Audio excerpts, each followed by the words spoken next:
हाँ तो बच्चों, कैसे हैं आप सब। जैसा कि आप सभी को पता है, अपना एक्सरसाइज 9.1 चल रहा था। 9.1 में बच्चों क्वेश्चन नंबर 14 तक पूरे कंप्लीट कर चुके थे। आज लेने वाले हैं इस एक्सरसाइज का और इस चैप्टर का लास्ट क्वेश्चन, क्वेश्चन नंबर 15। इसी के साथ ये चैप्टर आपका कंप्लीट हो जाएगा बच्चों। तो इसकी लैंग्वेज को समझते हैं, इसमें क्या लिखा हुआ है। तो आपके पास दे रखा है बच्चों एक टावर, जैसे कि ये टावर है और इसके नीचे से एक हाईवे गुजर रहा है बच्चों। ये एक यहाँ पर हाईवे गुजर रहा है। अब क्या होता है बच्चों, यहाँ पर कोई एक इंसान बैठा हुआ है और वो क्या करता है, जो गाड़ियां जा रही है उन पे नजर रखता है। तो ये एक कार को देखता है बच्चों। तो कार को जब ऊपर से देखता है तो इसका एंगल ऑफ डिप्रेशन मतलब अवनमन कोण जो है वो बनता है 30 डिग्री। देख सकते हैं यहाँ पर। फिर 6 सेकंड बाद, मतलब कुछ समय बाद, उसका जो एंगल है ना बच्चों, वो कितना हो जाता है, 60 डिग्री हो जाता है। चलो यहाँ तक का डायग्राम पहले कंप्लीट करते हैं। जैसे कि देखो, ये आपके पास एक हाईवे है बच्चों, ठीक है, और ये यहाँ पर एक टावर है, ठीक है। अब यहाँ पर से बच्चों कार गुजर रही है और यहाँ पर एक बंदा बैठा हुआ है। मान लेते कि स्टार्टिंग में जो कार थी ना वो यहाँ पर थी। मान लेते ये कार है यहाँ पर स्टार्टिंग में। अब जब वो इसको देखता है यहाँ पर, तो एंगल कितना रहता है, 30 डिग्री रहता है। तो एंगल यहाँ से बनेगा बच्चों, तो यहाँ पर आपको हॉरिजॉन्टल लेवल बनाना पड़ेगा। अब यहाँ से एंगल बना देते हैं। चलो ये पहला एंगल बन गया और ये एंगल कितना है बच्चों, 30 डिग्री है। अब क्या होता है, कार कुछ सेकंड बाद आगे की तरफ बढ़ेगी, सीधी सी बात है। तो बच्चों कार यहां से 6 सेकंड के बाद मान लेते कि यहां पहुंच गई कार, ठीक है। अब इस कार को अपन यहां बना लेते हैं और इसका जो एंगल ऑफ डिप्रेशन है बच्चों, वो 30 की जगह अब कितना हो जाएगा, 60 हो जाएगा। मतलब एंगल बढ़ जाएगा बच्चों यहाँ पर। अब आपसे कहा है कि कार का यहां से यहां तक पहुंचने में कितना समय लगेगा, वो आपको पता करना है। तो ये जो टाइम है ना बच्चों, ये मान लेते हैं कि टाइम जो है वो t सेकंड है। चलो ये डायग्राम कंप्लीट हो चुका है। यहाँ पर इसका नामकरण कर देते हैं, ए बी, यहाँ सी आ जाएगा और यहाँ डी आ जाएगा, ठीक है। और एक चीज और बोला है बच्चों की, जो कार है ना उसकी स्पीड यूनिफॉर्मली है, मतलब एक समान है। इसका मतलब क्या है कि जो कार की स्पीड है यहाँ पर जो थी वो यहाँ रहेगी और यहाँ भी रहेगी, मतलब सब जगह स्पीड एक जैसी ही इसकी रहेगी, ठीक है। तो यहाँ पर देखो बच्चों, मैंने टाइम t सेकंड मान लिया सबसे पहले, तो उसको लिखते हैं। तो time taken by car to reach, कहां से कहां तक पहुंचेगी कार, C से B तक कार पहुंच रही है। तो उसमें जो टाइम लिया गया है वो मैंने मान लिया यहाँ पर कि वो टाइम है t सेकंड, ठीक है। अब इस जो कार है बच्चों, ये जो कार है उसकी जो स्पीड है एक जैसी, उसको मैंने यहाँ मान लिया है u मीटर पर सेकेंड। u मानो, v मानो, 9th क्लास में आपने पढ़ा होगा स्पीड को ज्यादातर u और v ही मानते हैं। तो मैंने यहाँ u मान लिया और साथ में यूनिट लगा दी मीटर पर सेकंड की, ठीक है। अब देखो यहाँ पर एक बात बताओ, आपको स्पीड भी पता चल चुकी है। क्या पता चल चुकी है बच्चों, स्पीड भी पता चल चुकी है। तो एक बात बताओ, स्पीड आपके पास u है और टाइम भी आपके पास पता है बच्चों। क्या है, टाइम भी आपके पास पता है। एक तो 6 सेकंड है यहाँ का यहाँ तक, और एक यहाँ से यहाँ तक का टाइम जो है वो कितना है, t सेकंड है नहीं है। तो एक बात बताओ, जब आपको स्पीड भी पता हो, टाइम भी पता हो, तो आप डिस्टेंस निकाल सकते हो बच्चों। क्या निकाल सकते हो, डिस्टेंस। डिस्टेंस का मतलब होता है बच्चों दूरी, और इसका फॉर्मूला आपको पता है क्या होता है, time into speed. Time into speed, जिसे बोलते हैं अपन समय इंटू चाल, ठीक है। तो आप खुद देख सकते हो, अगर मैं यहां से यहां तक की डिस्टेंस निकालू तो देखो यहाँ पर पहले पॉइंट लिख रखा है मैंने, डी से सी तक की डिस्टेंस। तो डी व सी के बीच की जो डिस्टेंस होगी बच्चों, उसके हिसाब से अगर अपन ये फॉर्मूला लगाए, फॉर्मूला होता है टाइम इंटू स्पीड, ठीक है।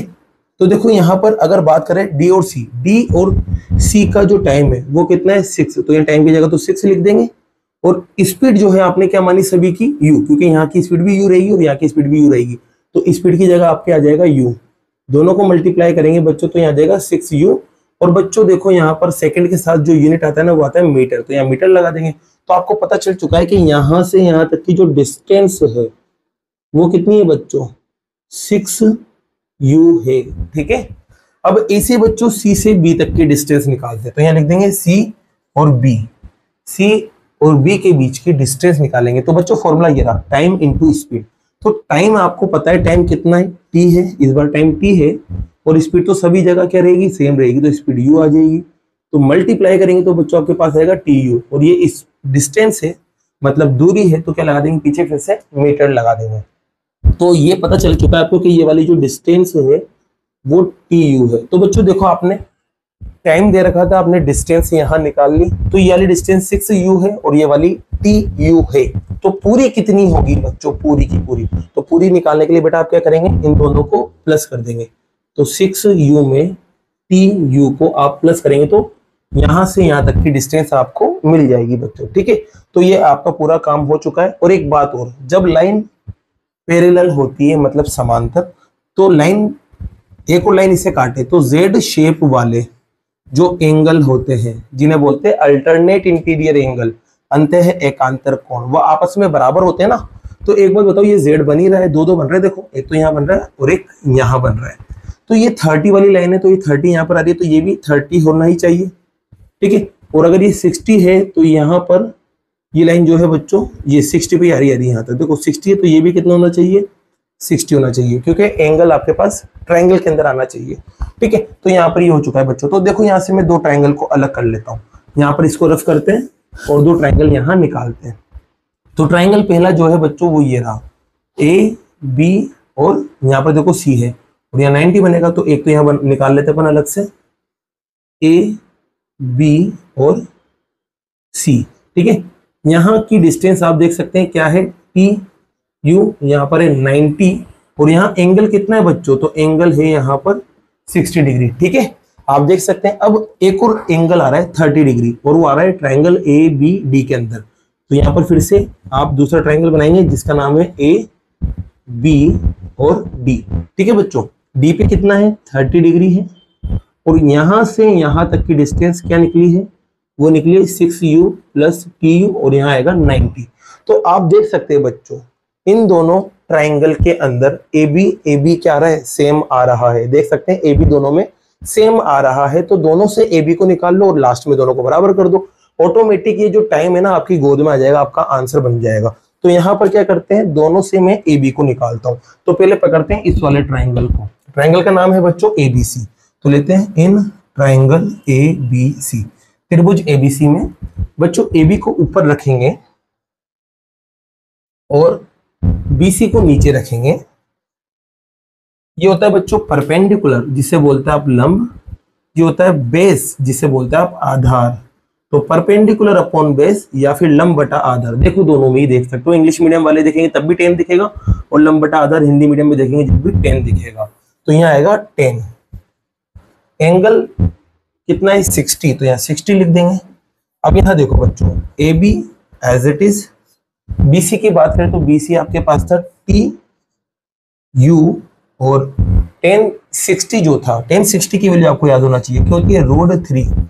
अब देखो यहाँ पर A B as it is two root 3 के पास जाएगा बच्चों, तो रूट 3 टी यू बनेगा, और ये आपके पहली इक्वेशन आ गई। ऐसे अब इस वाले ट्रायंगल को पकड़ते हैं, इसका नाम है ए बी डी। तो यहाँ आते फिर से in triangle A B D. ABD के अंदर बच्चों आपको ए बी को ऊपर रखना है और बी डी को नीचे रखना है। तो फिर से ए बी ऊपर गया और बी डी नीचे गया, और यहां फिर से बन गया 10। एंगल कितना हुआ, 30। ठीक है, अब देखो यहां पर फिर से A B as it is, B D देखो कितना है 6u प्लस टी यू, और 1030 जो होता है ना वो होता है आपके पास 1/√3, 1/√3। अब देखो ये जो पूरा है अपोन में, ये 1 से मल्टीप्लाई हो जाएगा उधर जाके, तो 1 से किसी को भी मल्टीप्लाई करो वही आपका रिजल्ट आता है बच्चों।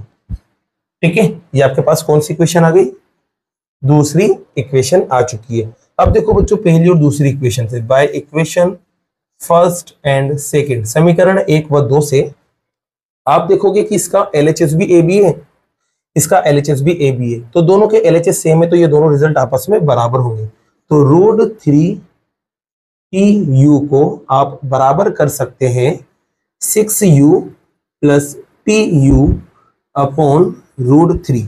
अब देखो बच्चों क्या कर सकते हैं, रूट 3 इधर आएगा, तो ये रूट 3 इस रूट 3 से मल्टीप्लाई होगा तो 3 बन जाएगा, और साथ में TU, और बराबर में क्या चल रहा है 6u प्लस TU।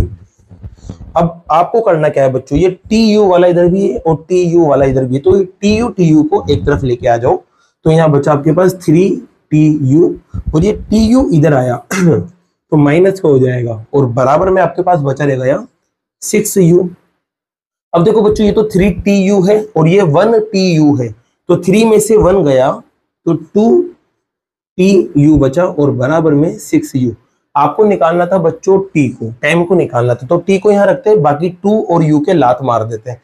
ये मल्टीप्लाई में तो इसके अपोन में जाएंगे, तो t इजिकल्स टू 6u और 2 और u इसके कदमों में आ जाएंगे। u से u उड़ गया और 2 से 6 उड़ गया 3 बार, तो t बराबर आपके पास मिला 3 और लगा देना यहाँ पर सेकंड। तो आपसे पूछा था यहाँ से यहाँ तक का समय क्या होगा, तो आया 3 सेकंड। यही आपका क्या है बच्चों, आंसर है। और क्वेश्चन नंबर 15 भी बच्चों आपका क्या होता है, कंप्लीट होता है। अब बाकी के जो चैप्टर है वो नेक्स्ट वीडियो में स्टार्ट करते हैं बच्चों। अगर वीडियो पसंद आई और क्वेश्चन समझ में आया हो तो वीडियो को लाइक कीजिए और चैनल को सब्सक्राइब कीजिए। Thank you so much.